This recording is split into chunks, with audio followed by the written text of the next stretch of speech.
Mes bien-aimés dans le Seigneur, soyez bénis. Alors aujourd'hui, nous allons partager la parole de vie dans Jean chapitre 12, versets 20 à 50. Jésus annonce sa glorification par sa mort. Il y avait là quelques Grecs, de ceux qui montaient pour adorer pendant la fête. Ils s'avancèrent vers Philippe, qui était de Bethsaïde, en Galilée, et il lui fit cette demande. « Seigneur, nous voulons voir Jésus. » Philippe vient le dire à André. André et Philippe viennent le dire à Jésus. Jésus leur répond. « Voici venu l'heure où doit être glorifié le Fils de l'homme. En vérité, je vous le dis, si le grain de blé tombé en terre ne meurt pas, il demeure seul. Mais s'il meurt, il porte beaucoup de fruits. Qui aime sa vie la perd, et qui hait sa vie en ce monde la conservera en vie éternelle. Si quelqu'un me sert, qu'il me suive. Et où je suis, là aussi sera mon serviteur. Si quelqu'un me sert, mon Père l'honorera. Maintenant, mon âme est troublée et que dire? Père, sauve-moi de cette heure. Mais, pour cela que je suis venu à cette heure. Père, glorifie ton nom. Du ciel vint alors une voix. Je l'ai glorifié et de nouveau je le glorifierai. La foule qui se tenait là et qui avait entendu disait qu'il y avait eu un coup de tonnerre.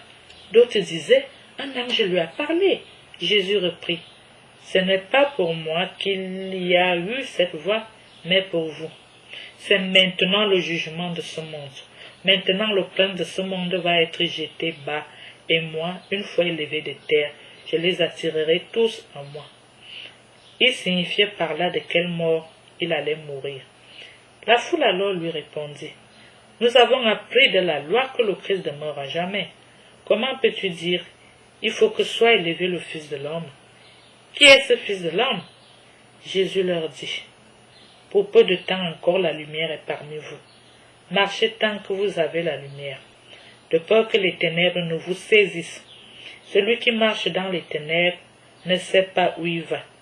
Tant que vous avez la lumière, croyez en la lumière, afin de devenir les fils de lumière.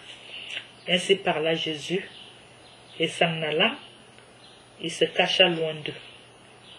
Bien qu'il eût fait tant de signes devant eux, ils ne croyaient pas en lui, afin que s'accomplisse la parole dite par Isaïe le prophète. Seigneur, qui a cru à notre parole? Et le bras du Seigneur, à qui a-t-il été révélé? Aussi bien ne pouvait-il croire, car Isaïe a dit encore, il a aveuglé leurs yeux et il a endurci leur cœur, pour que leurs yeux ne voient pas, que leur cœur ne comprenne pas, qu'ils ne se convertissent pas, et que je ne les guérisse pas.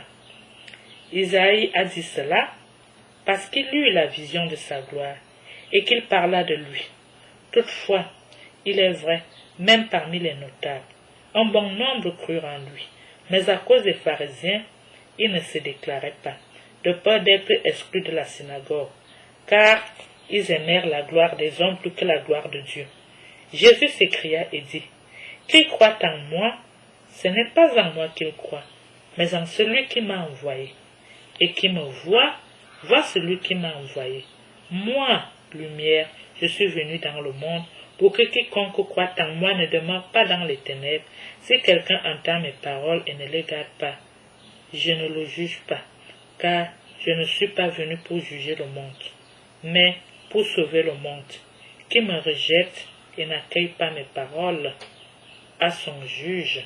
La parole que j'ai fait entendre, c'est elle qui le jugera au dernier jour, car ce n'est pas de moi-même que j'ai parlé, mais le Père qui m'a envoyé m'a lui-même commandé que dire et de quoi parler.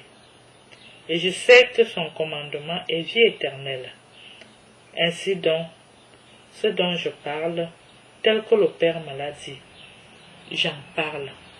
Mes bien-aimés dans le Seigneur, je vous remercie beaucoup d'avoir accepté de partager avec nous. Nous nous retrouverons au partage suivant et que Dieu vous bénisse.